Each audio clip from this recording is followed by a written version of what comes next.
Progeny, and welcome to another The More You Know podcast with the voice. And the Felly. And today is the more you know about progeny basics.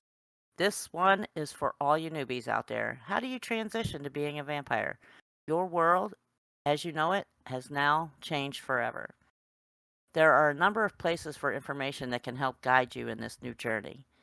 There are locations in the realm like the Scribes Guild and the Castle, and in the outer realm, the Progeny Wiki and the Discords.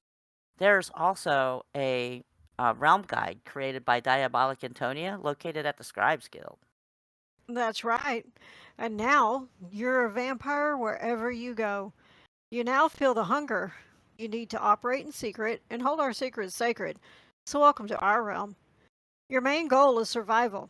So, every night, a set amount of blood is lost as a small price to pay for immortality. So, too much nightly blood loss without replacing through feeding will result in going into a coma. You will need to feed to survive, whether it comes from humans, animals, or other vampires. You need to know the laws of the land, so hopefully your sire has given these lists to you. So let's talk about the laws of the realm that all must follow. Some are serious enough that you might find yourself as a pile of dust, and some you may find yourself in front of the Arch Court. I can feel you staring at me, my friend. I feel it. It's true. I might be thinking of a certain song, but I'm going to refrain. For now. For a complete list of laws, hop on over to the Scribes Guild or to the Castle. Grab yourself an usher. Let them ush you and help you. There are laws known as Diabolic laws and ones known as GCSE laws. You may even have a clan or house rules, but they don't override rules set by our source or Diabolics. Just like your house rules can't override those set by your clan. For an example, if there's a clan rule, you must scan everything before you bite. Your house can't say, don't bother with scanning, bite it anyway. So, we will touch on the biggest ones today. I mean, all of them are important, but a few of them are really misunderstood and misused. As Yeah, you they know, are. as you know, we operate in secret, and this is how we have survived for centuries. And you must protect that. It's called our masquerade. No vampire shall reveal another vampire's true identity of being a vampire. You will not share with humans our knowledge of their vitals. Information about bites shall not be revealed to any non vampire. You yourself can scream from any rooftop that you are a vampire. You will scare your food away, but you can do that. You can't tell humans who else is, though. You do not share or alert humans that you are being attacked. You deal with it in our way. Mm-hmm. If you are working a human job as you're covered, then deal with the attack as you would as if a human was troubling the job. Don't bring our realm into it. That's right. Also, in our realm, titles are very important as some have worked hard and earned their titles, and they're to be called by their titles if you know them. Otherwise, you call people Lord or Lady. There's a ruling from the Diabolics that no one can be known by certain titles unless they're in fact that title. Also, Felly, there are certain terms that are prohibited when creating house names and clan names as well. And talking about titles, there's no biting within 30 meters of a Diabolic or our source. Well, unless they give you their permission. They do deserve the respect as well as they may be coming to investigate. And They don't need interference by our activities. shenanigans. Lots of shenanigans. Not by me. I never cause problems. All right. Or me. I'm perfectly innocent here and digs around looking for my halo here. Yeah. No. All right. So there's some places you can't attack at. One being at our progeny lands, except the war sim, of course. The source has also decreed for a time being that there is to be no biting in personal homes. Now, that might change in the future, but not right now. So, when is a home not a home? Well, when it's used for official clan or house business, like a base of operations for your official meetings, gatherings, official clan or house business. Now, there is a land known as Freebie Galaxy. It's of total ill repute. Diabolics don't even travel to it. Our laws do not reach there. You might be wondering where you fit in this new world. Well, let me tell you. Right now, you are a fledgling for the next 30 days. It gives you time to learn things, and time goes by very fast when you are immortal. And as you reach different levels of days of survival, you are labeled different age names. Your sire is important to you and is supposed to be introducing you to our ways, but also you should be following your chain of command. You are in a house. Your house leaders are liaison, delegate, and the highest rank being the princeps. Your house is in a clan. Your clan leaders are proxy, ambassador, and the highest rank being the sovereign. Now, your clan also might have a co-sovereign too. Your clan might be in a bloodline, and those leaders are arch-advisor, blood regent, and the arch being the highest rank. Now, talking about sovereigns, they are part of the GCSE, which is a type of meeting. And during those meetings, they created society rules that people refer to as GCSE laws. And again, get that complete list at the Scribes Guild if your sire has not given them to you. The biggest one that gets violated the most is the one that's do not attack another while they are at work. This action, if you violate it, can end you up in the Arch Court facing some charges. It sure can. And also, Felly, we have our realm leaders, starting with our creator, the Source. He's the creator of all vampires. He's known as Lachiel. What little is known is that he is a fallen angel, primarily resides in the depths of hell. Do not bite him or near him. Right. Yeah, not advisable. There's also our Empyrean Oberon. He's the leader of the diabolic team. His core focus is the management of the system, thus allowing the Source to focus on magical creations. The Empyrean guides us all in our roles and other efforts, which extends to ensuring stable growth throughout the system. Yeah, don't bite him or near him either. Not advisable. We then have our diabolic team. Greater Diabolics, that is Parthenia Church Belisarian, Domino Franizzi, Antonia Eldritch, and Cassie Bellamort. The Greater Diabolics are devilish entities that assist the Source in his endeavors and oversees the system as a whole. They are members of the Diabolic Conclave, also known as the DC. Decisions affecting the system as a whole are voted on by the Diabolic Conclave. We also have the Ancillary Diabolics, Mr. Q Ragnarok and Liz Ventru. Provide the necessary support for official progeny activities. Ancillary Diabolics are full Diabolics. They are one rank above the Cambion and one rank below the Greater Diabolics. They have full voting rights and will be part of the core Diabolic team. Now, as I mentioned, we have Cambions, and our Cambions is Katarina and Sophie. And our Cambion Diabolics are full Diabolics, of course, but they do not serve on the Diabolic Council. But their thoughts are given serious consideration. And yes, Felly, you don't want to bite near them either. Well, unless you get special permission. And they may even have areas also blocked off that you can't bite, and we call those areas doved. And when they're doved, this means that the Diabolics don't even want to bother with our shenanigans. Shenanigans. Shenanigans. There are some referred to in the realm as infernals, and they are hand selected by a diabolic or a cambion to assist them with their endeavors. Well, can I bite those? I'm asking for a friend. Well, you know, Felly, actually they are vampires just like you and I. But while they're working in their role as an infernal, they are not to be bitten. But they should have their name tag displayed showing that they are infernal and on their job. They should not be displaying their tag unless they're currently working in their role. So, use your judgment. Okay, I will. So, you do. I'm not biting them. Hey, I am one. You bit me. I've got picture proof. Okay, well that was different. You snuck up on me.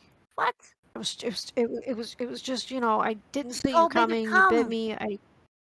over. Well, You told me.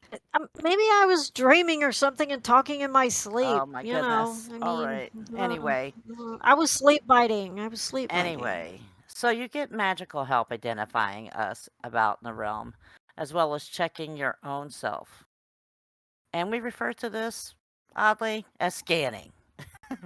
So you will want to scan yourself all the time, checking your own health.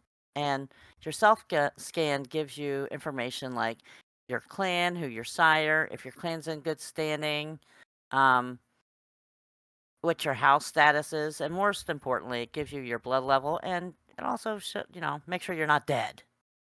But you also want to scan others first before you attack it. Humans are also known as quicks, and they scan like Bloody Mary is a quick and looks healthy, or whatever her current status is. But if she's not dead, she's certainly ready for a nibble. You will also see vamps out there with outcast status. They are simply ones that are out there on their own without a home. So, some of our most important knowledge you get from the scan is where the vampire is. Now, some may change their house location or their clan location, but they don't resire.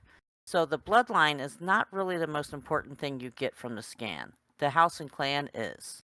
And your house or clan leader should be providing you with a list that you are not allowed to bite if they have any. Well, that's right. No matter where you go, you are now one of us. You need to use your new skills to sniff us out to know what clan and house and what we are. Once you know who your victim is, you have three choices of attack styles. So, the first being gentle. And, that's when you want to take your time with your food and enjoy your meal. The less messy, yet most time consuming of options. Gentle allows one to consume more and spill less. And, you're playing with your food a little bit. The next one is normal. It's a little more messy. And that may be when you're starting to get tired of your victim. And then last but not least, we have Ravage. Now, this attack is way messier and you spill a lot more blood. If you're in a hurry, this is perfect for expedited feeding as well as used for fighting. And just so you know, your human victims go through stages while you bite them. Watch them closely. You'll start with a healthy human. Then they'll become flushed, then pale, then clammy, then sickly. And at that point, when they're sickly, they're about to be near death. Well, when they get from sickly to near death, if you're going to be turning them into a vampire, you want to stop at near death. If not, and you just want to feed on your victim, then you go to near death and you can stop and let them get healthy again over a period of time. If not, if you're just feeling frisky and just want to kill them, take them all the way to death. That's good to know. So, also, if you keep your attack going after they die, you will throw up all over them as they get real tart. Not that I would ever do that. Oh, yeah, I would so do that. You might see some running about the lands as if they're sleepwalking. You can nibble on those as well as they might not even notice you from their slumber. You too can go into that deep sleep. It's called hibernation. But being in hibernation does not mean you are safe from attack if you're out there sleepwalking. You can very much be attacked and killed in hibernation. So, I guess the next thing you're probably curious about is ages. So, what are the ages out there? Well, they range from fledgling, which is up to 30 days. No one can hurt you until day 31, so please learn to survive before day 31. Learn to use your fangs wisely. The last age group is the Devourer of Worlds at 25,000 nights. Now, you should know that once you're full, you can gorge up past full, but now that's going to disappear every 15 minutes. So you may want to hit one of the banks and bank what you're gorged. So, you have that for a midnight snack.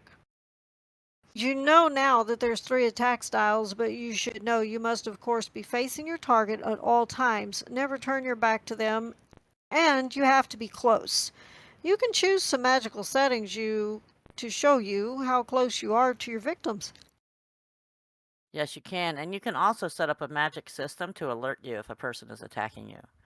We call Hmm. that, well, bite alert. You should always be aware of people in your direct area and never not be paying attention to your surroundings. If you're attacked, don't panic. One bite is not going to kill you. So break that bite. There's several ways to break it. Simply walk away from the person if they're not following too close. You can also magically travel to any height by typing GTH and what height. For example, if you want to fly magically up to 400 meters, type in GTH space 400 and poof, you are gone up there. And that does not mean go to hell, Felly. Why not? Should.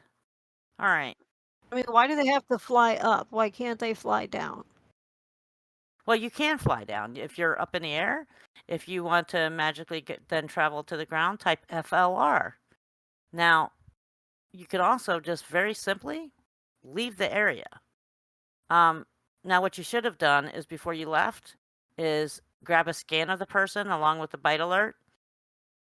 Some of your clans or lines, they might want to come help you, or they might feeling a little froggy and want to get into a tussle. So give them the alert, give them the location, talk about it in your chat. Maybe y'all want to go group up and go over and see if, take care of some business. So heartstones are also a great way to record bites. There is a delay in the notices, though, so don't depend on them to give your location when being attacked.